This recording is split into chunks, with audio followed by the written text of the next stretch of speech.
Finally दिनै दैयाव हारसिं मोनसिगोन। हेलौ लोगोफोर गिबियावनो आंनि बे गोदान भिडिअनि गेजेरजों नोंथांमोनखौ फिन खनसेबाव बरायफिननाय थाबाय थ' आसा खालामो नोंथांमोना बे भिडिअखौ गिबिनिफ्राय जोबजासिम नायलांगोन थ' थौदो बिदिब्ला भिडिअखौ स्टार्ट खालामनोसै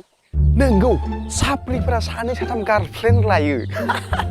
माने बिसोरो सासेजों जाया खमसे खम सानै साथाम नांखाथारगौ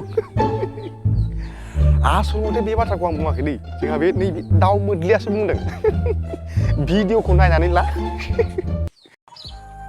साप्रिफोरासो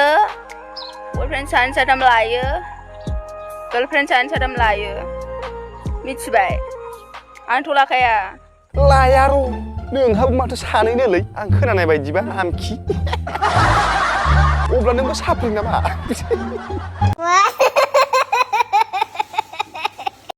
Finally दिनै दैयाव हारसिं मोनसिगोन। हा दैयाव हासुनो जाम्बि ना मा जाखो नोंलाय खुदिया गथ'सो जाखो ना माखो नोंलाय मा दैयाव हासुलाबायनो ओंखारखो हामा हासुनो हामा दैयाव हासुनो हामा नों साला जानला मानला मावग्राखायनोथ' बे आदा जेमजों जावजाबाय थायोलै नों दासिमबो मोनथिबायना आब' गेमस्रि एसे जानला मानला खालामनायखौ गारदोलै नोंथाङा मिथिबायना नङाब्ला नै दानो जावजालायगोन नोङो आदा जेमजों Finally दिनै दैयाव हारसिं मोनसिगोन। Finally दिनै दैयाव हारसिं मोनसिगोन। बुरबक एमए पास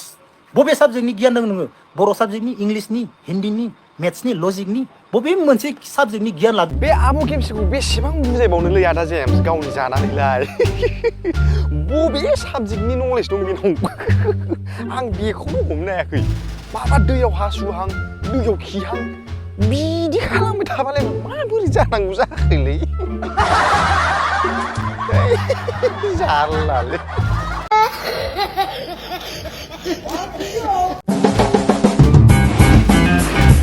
आजिखालिनि खायसे खायसे सिख्लाफोरखौ मा बुंनो आरोना माने फटक दिखांजायो फटक खेबजायो बै हेडलाइट बै उथुमै बिफोरखौल' थिखांजायो माथो मा जाजोबखो बिसोरना नियमफोरा सोलायजोब्बाय नामा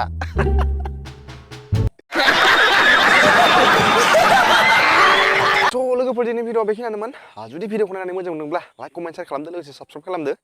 स' लोगो मोनगोन नेक्स्ट भिडिअ थाबैनो बाय बाय